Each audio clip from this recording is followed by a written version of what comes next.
Muito bom dia, está no ar o Notícias Uniriter, primeira edição. Nesta quinta-feira, dia 2 de dezembro, são 10 horas e 31 minutos, temperatura na casa dos 23 graus em Porto Alegre, uma manhã bonita aqui nos arredores do campus FAPA da Uniriter. E hoje nós vamos começar o programa de uma forma um pouco diferente da qual vocês estão habituados a acompanhar a gente aí no Facebook da Rádio Uniriter. A gente vai conversar agora com o colunista e comentarista de esportes de GZH e Rádio Gaúcha, Eduardo Gabardo, e comigo para conduzir essa conversa está o repórter Arthur Vieira, né, nosso setorista aí de Grêmio, conversa comigo sobre Internacional, Campeonato Brasileiro e também Champions League. Então, para a gente abrir os nossos trabalhos aqui, quero dar bom dia para o Eduardo Gabardo, agradecer a presença dele, né, a disponibilidade para conversar com a gente nesse meio e final de manhã dessa quinta-feira. Bom dia, Gabardo, tudo bem? Tudo bem, bom dia. Bom dia, Matheus, bom dia, Arthur, bom dia a todos. Uma boa quinta-feira a todos, um dia que no futebol promete ser bastante agitado, né? Exatamente. Antes da gente começar falando diretamente de Inter e Grêmio, quero que tu traga para a gente um bastidor aí sobre a cobertura esportiva da Rádio Gaúcha. Como que está funcionando essa cobertura dos jogos especificamente? Vocês já estão indo para os estádios, os narradores já estão no estádio também ali nas cabines, ou ainda estão narrando do tubo, de casa? Como é que está sendo esse trabalho de vocês? Depende assim de cada competição. Cada competição tem o seu protocolo, cada competição tem a sua peculiaridade, mas de maneira geral, vamos pegar o exemplo aqui do Campeonato Brasileiro, né?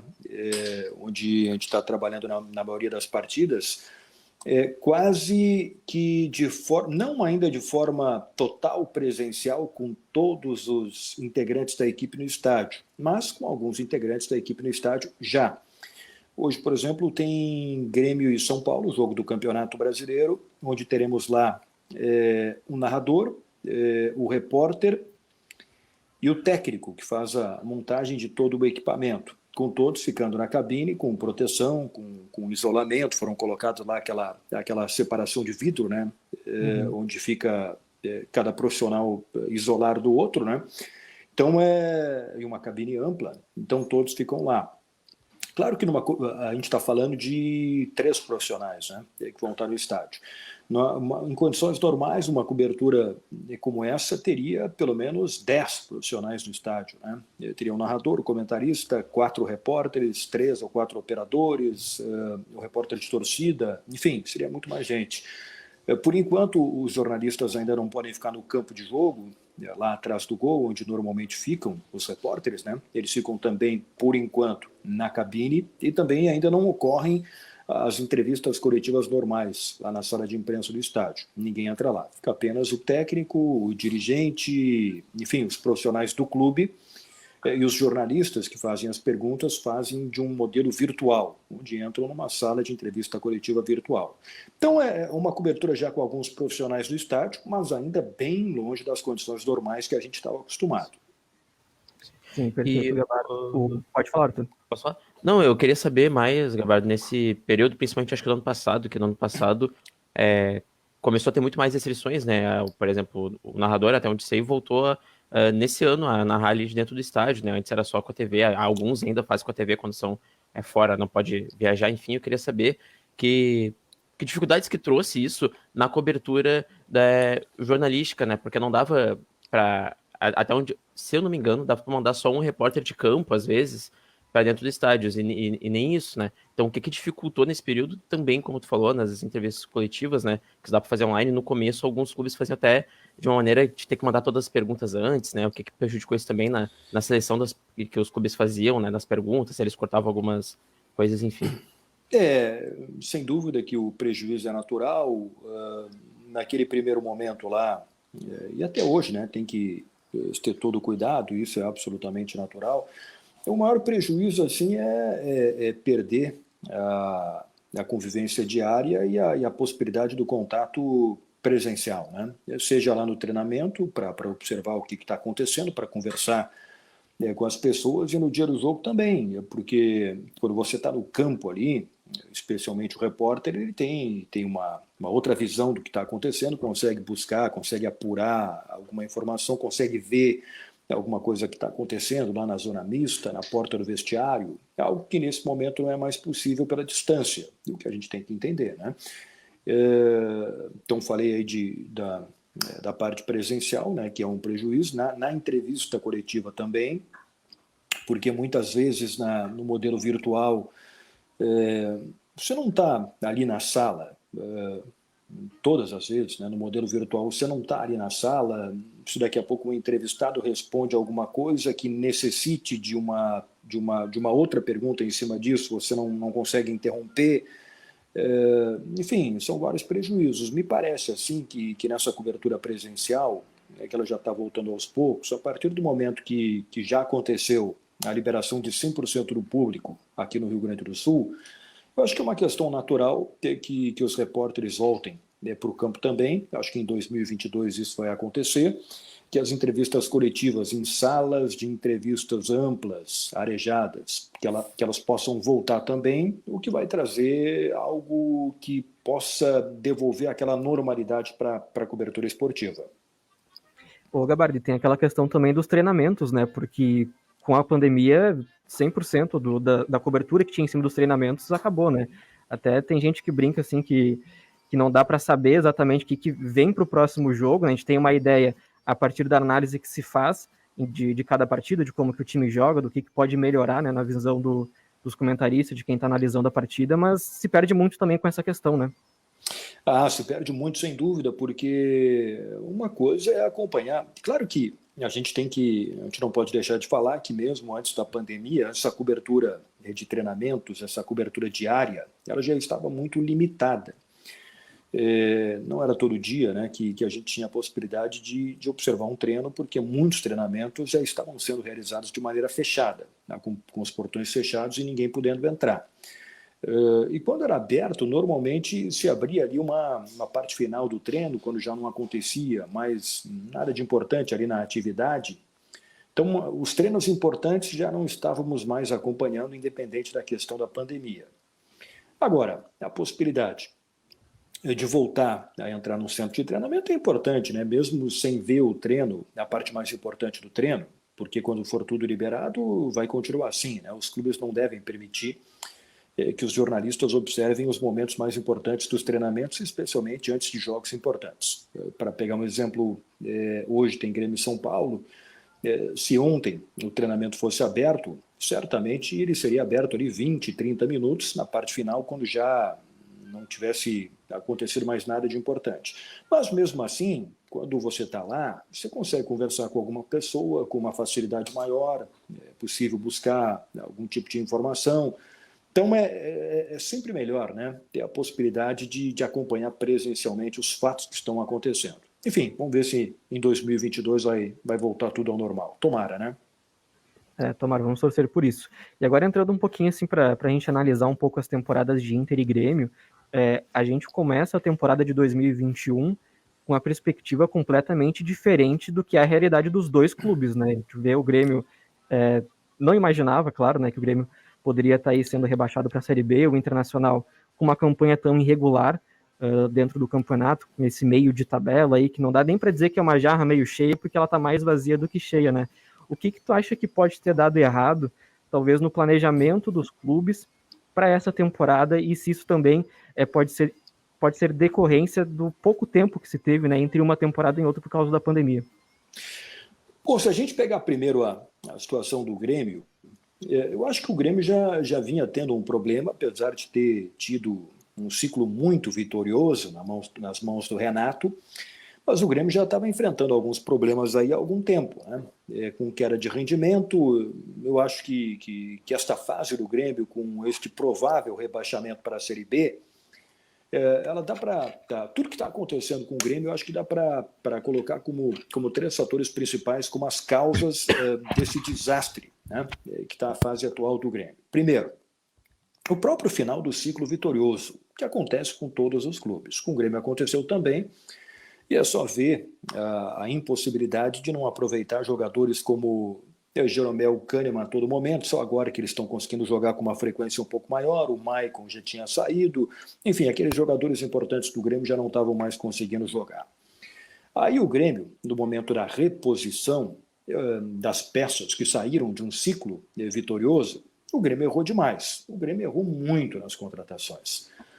quase todos os jogadores que o Grêmio buscou como reposição para jogadores que saíram, o Grêmio errou. E errou demais. Bom, além disso, quando a situação em 2021 começou a ficar difícil, começou a ficar complicada, o Grêmio demorou demais para contratar. Quando trouxe o Vilhaçante, quando trouxe o Borja, quando trouxe o Campaz, o Grêmio demorou demais, deveria ter trazido antes. Teve possibilidade, por exemplo, de contratar o Roger Guedes, não contratou, ele foi para o Corinthians. Então, aí estou colocando 3 pontos importantes para essa decadência do Grêmio, e o clube está nesta fase aí com um rebaixamento que é muito provável. No caso do Inter, o Inter tem uma situação diferente, de uma dificuldade financeira muito grande, já não dava para esperar muita coisa do Inter nesse ano, né? Mas, de qualquer maneira, se tratando de um clube grande, a exigência sempre vai acontecer. A temporada do Inter não foi boa. O Inter não ganhou nada. O Inter perdeu o Campeonato Gaúcho, o Inter foi eliminado de maneira precoce para o Olímpia na Copa Libertadores da América, também de maneira precoce na Copa do Brasil. No Campeonato Brasileiro está correndo o risco de não ter uma vaga para a Copa Libertadores da América, sendo que 8 clubes do Campeonato Brasileiro podem se classificar para a Libertadores, e nem assim o Inter está conseguindo. Hoje a posição do Inter é de Copa Sul-Americana, então não tem como dizer que foi uma temporada boa, não foi. O que acaba amenizando a cobrança, naturalmente, é a situação do Grêmio, que é muito pior que a do Inter, né? De qualquer maneira, o Inter vai ter que corrigir alguma coisa para 2022. Aos poucos, o trabalho de reestruturação financeira está sendo feito. Enfim, eu acho que em 2022 o Inter pode melhorar a sua situação, né? A partir do momento que tem uma capacidade um pouco maior de investimento, eu acho que o Inter pode voltar para os trilhos. O Grêmio, se de fato cair, em 2022 vai ter queda de receita, isso vai ser um problema, mas ainda assim o Grêmio vai ter muito mais dinheiro do que os seus adversários, seus concorrentes na Série B, para em 2023 voltar com tranquilidade para a Série A. Sim, Gabardi, até nessa questão da Série B e de ter maior investimento, né, talvez isso também precise de uma boa gestão, porque a gente viu lá em 2017 o Inter na Série B também teve um investimento muito grande, né, o maior investimento, né, na verdade, de um clube na Série B, e mesmo assim o Inter ficou com o vice-campeonato da Série B, né, e até é importante, quando tu falou sobre a eliminação na Copa do Brasil, o Inter foi eliminado no Beira-Rio, se eu não me engano foi 3-1 para o Vitória, né, e o Vitória termina o ano rebaixado para a Série C com apenas 41 pontos na Série B, né.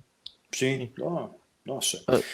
Só para fazer um complemento aqui, a pergunta aqui do Matheus na questão ali do Grêmio, né? O Grêmio vai manter, né?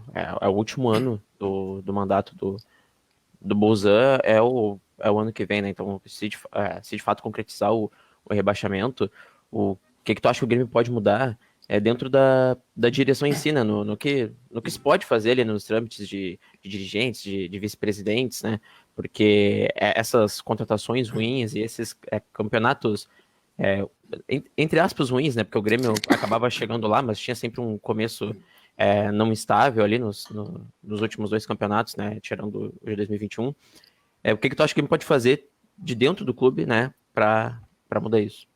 E só antes do Gabardo responder, claro, desculpa te interromper, Gabardo, de novo, para a gente trazer informação, né? Eu estou aqui com o site aberto dos matemáticos da UFMG e vamos lá, quinta-feira, 2 de dezembro, 10 horas e 45 minutos, e o Grêmio tem exatos 98% de chance de ser rebaixado, né? É muito provável que isso se concretize aí nas próximas semanas, né? Se a gente pegar a situação do Grêmio, o Grêmio, das 3 partidas que faltam, se perder uma, e se o Atlético Paranaense fizer 1 ponto nos jogos que faltam, matematicamente o Grêmio está rebaixado, né? Então é muito difícil, eu diria praticamente impossível conseguir se salvar. Bom, o que pode ser feito para 2022, eu acho que o Grêmio vai passar, independente, né, se cair ou não, pelo jeito vai cair, mas mesmo se não cair, o Grêmio certamente vai passar por uma reformulação muito grande. Já vou responder sobre a direção, mas primeiro, comissão técnica certamente será alterada, grupo de jogadores já começou a reformulação com o afastamento de 7 jogadores, né, e alguns com contrato para 2022, como o Everton Cardoso, o Paulo Miranda e outros aí, né? Então o Grêmio já começou a reformulação do grupo de jogadores, que vai ser intensificada a partir do momento do final da participação no Campeonato Brasileiro. Então, comissão técnica, grupo de jogadores, vai ter mudança, não tem dúvida nenhuma.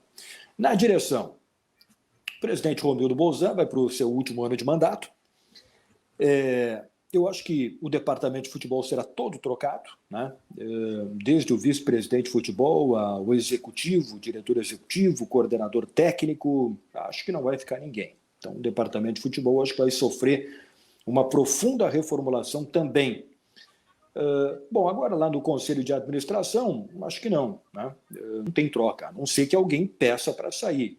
Mas acho que isso só pode acontecer da saída de algum vice-presidente se alguém decidir participar da eleição no segundo semestre como um candidato de oposição. Né? Se daqui a pouco algum vice-presidente lá do Conselho de Administração decidir que vai ser candidato ou que vai participar de alguma chapa de oposição, aí pode ser que ele saia.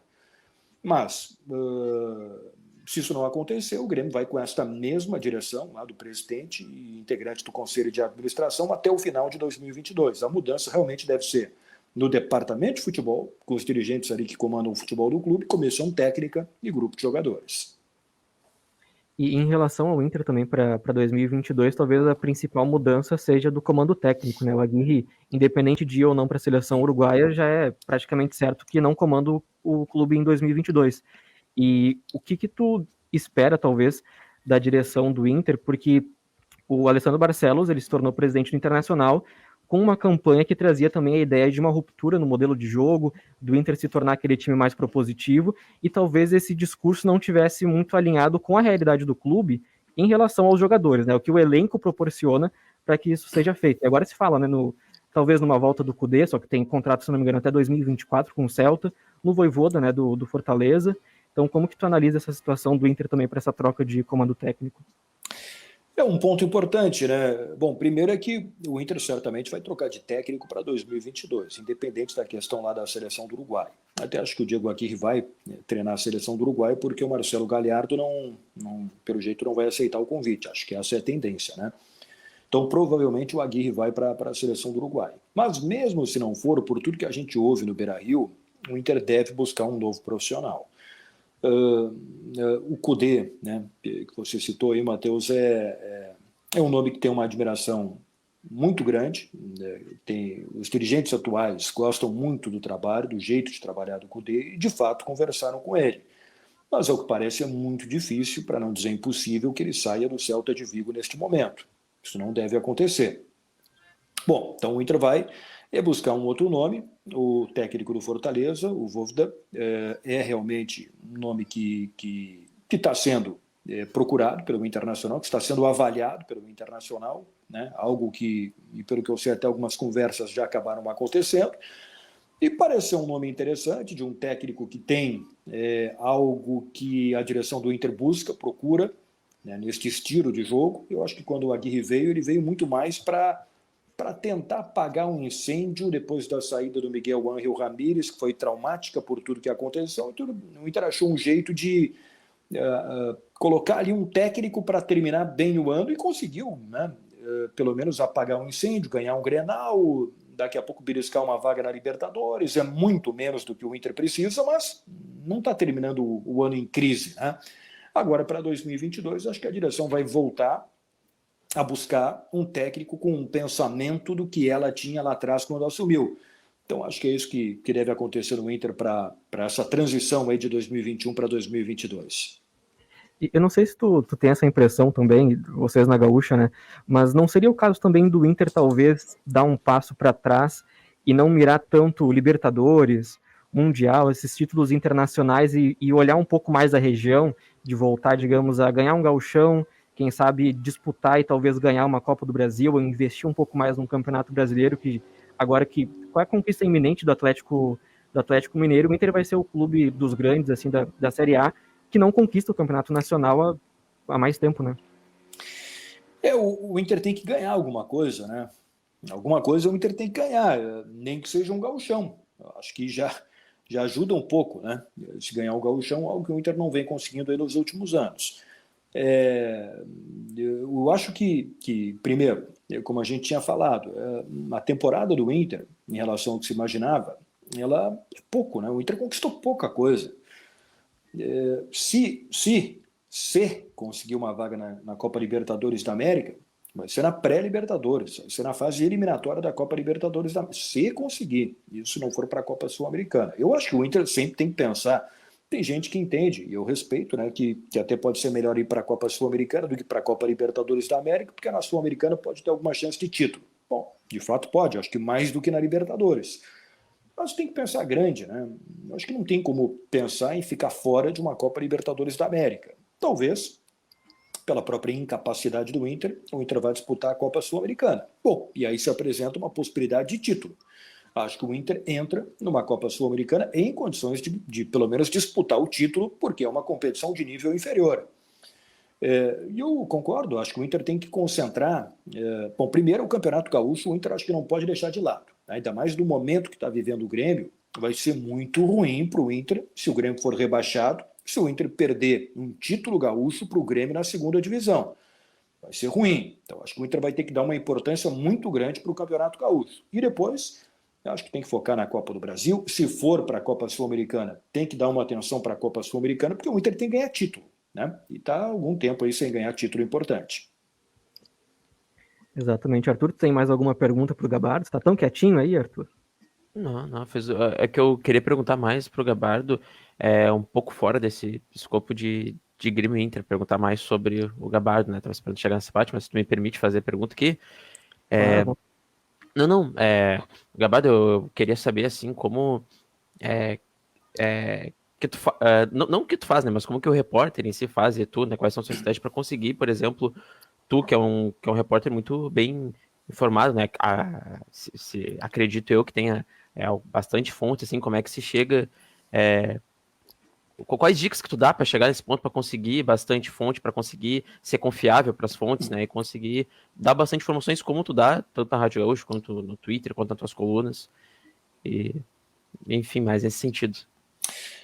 Eu acho assim, Arthur, que, bom, primeiro, eu procuro sempre, todos os dias eu faço a minha ronda, que eu chamo de ronda das fontes, né? Todos os dias eu converso com. Claro que vai depender de do dia para ver com quantas pessoas eu vou falar, mas vai ter dia que eu vou conversar com 15, com 20 pessoas, tem dia que eu vou conversar com 5, tem dia que eu vou conversar com mais até, com 30. A 30 também exagerei, mas 20 com certeza, dependendo do que estiver acontecendo no dia. Mas eu sempre faço ali minha ronda diária com conversas, com busca de informações com empresários, com dirigentes, com integrantes de comissão técnica, com diretores da CBF, com diretores da Conmebol, e por aí vai, né? Claro que algumas coisas elas vêm apenas com o tempo, né? Com a experiência, porque é inegável que o acesso, a confiança, a construção de uma relação com uma fonte ao ponto dessa pessoa te passar uma informação importante, ela não acontece de uma hora para outra. De vez em quando é um processo demorado, de confiança. Então, se você começar hoje, não é amanhã que essa fonte vai te passar todas as informações. É um processo lento, que a gente tem que ter um pouco de paciência. Mas que, se for um trabalho bem feito, as coisas vão acontecer. Então, é basicamente isso, né? E tem muitos dias que eu falo lá com os 10, 15 caras e não recebo nenhuma informação, ou recebo informações que não se confirmam, ou recebo informações que não são confiáveis ao ponto de se levar elas ao ar. Tem vários dias que isso acontece e eu termino o dia sem nenhuma informação. Então, tem que trabalhar muito, e ficar muito atento a essa questão de construção de relação com fontes, que é um processo, como eu disse, demorado, mas que depois que você consegue consolidar, os resultados acabam acontecendo. Perfeito, Gabardo. A gente está aqui no estúdio com a Tatiane, ela é nossa apresentadora aqui também, faz parte da equipe de reportagem do Notícias Uniriter. A gente já está quase no momento de dar sequência para o programa e ela tem uma pergunta para te fazer. Olá, Gabardo, tudo bem? Olá, tudo bem. Então, assim, que é uma pessoa super influente aí no nosso esporte, conta um pouquinho para nós que estamos começando, o que um jornalista esportivo precisa saber? Eu acho que, assim, tem, muita coisa, mas eu acho que uma coisa que é muito importante, que eu vejo assim, com os jovens com os quais eu começo a trabalhar, tanto na Rádio Gaúcha, como na Zero Hora, como lá no site GZH, eu acho que tem uma coisa que me parece muito importante e que não é, e que de vez em quando é deixada de lado pelos profissionais mais experientes. Além de, todo o conhecimento de como funcionam as questões jornalísticas, além de todo o conhecimento das notícias do esporte, que isso é algo básico, né? Conhecer como funciona a parte editorial, né, de um veículo de comunicação, conhecer e dominar as informações do que estão acontecendo, tudo isso é muito básico. Agora, eu acho que tem um detalhe aí que para os jovens pode fazer a diferença, que é conhecer e dominar a parte operacional, a parte técnica dos veículos de comunicação. Vamos lá, primeiro, a gente vive um momento muito digital, né, que não é nem mais futuro, que é presente, e que isso inclui o site, que inclui redes sociais, enfim, tudo que envolve a parte digital das empresas de comunicação, que hoje tem uma importância muito grande. Eu acho que se o profissional souber dominar a parte operacional disso, ele consegue fazer a diferença. Dá um exemplo prático. Quando eu recebo uma informação, eu vou divulgar a informação lá na Rádio Gaúcha, mas ao mesmo tempo que eu vou informar e trazer essa informação lá na Rádio Gaúcha, eu tenho que publicar ela no site GZH. Então eu tenho que entrar num sistema de publicação, eu tenho que cortar a foto, tenho que escolher a foto, tenho que colocar o hiperlink, tenho que colocar o Leia Mais, eu tenho que dominar esse sistema de publicação, que é o que eu tenho dificuldade, e que eu vejo que alguns colegas têm dificuldade também. No momento que esse jovem profissional souber, e eu vejo que ele sabe dominar, estou dando um exemplo de uma ferramenta aqui, mas tem outras 20 que eu poderia falar, de rádio, de TV, de site, enfim, de tudo. Então, os equipamentos da rádio, é fundamental hoje dominar como funcionam os equipamentos de rádio, né? Como é que você coloca uma transmissão no ar. Então, eu acho que esses detalhes técnicos, esses detalhes operacionais são muito importantes. Alguns profissionais têm dificuldade, e quem tiver dificuldade não vai conseguir trabalhar. Perfeito, Gabar. Não sei se o pessoal tem mais alguma pergunta para te fazer, mas a gente já está estourando aqueles 30 minutos que a gente havia combinado, até porque daqui a pouco tu tem que estar na rádio também. Não sei se tu vai participar da jornada esportiva do Jogo do Grêmio hoje. Sim. Olha aí. Hoje o dia é longo. Tá certo. Então, Gabar, a gente te agradece muito pela disponibilidade, pela ótima conversa que a gente teve aqui contigo. Te desejamos aí uma boa jornada esportiva, boa sorte para o Grêmio aí e um bom dia para ti. Muito obrigado a todos. Um bom programa para vocês aí. Contem comigo. Valeu. Tchau, tchau. Obrigadão. Tchau, tchau. Obrigada.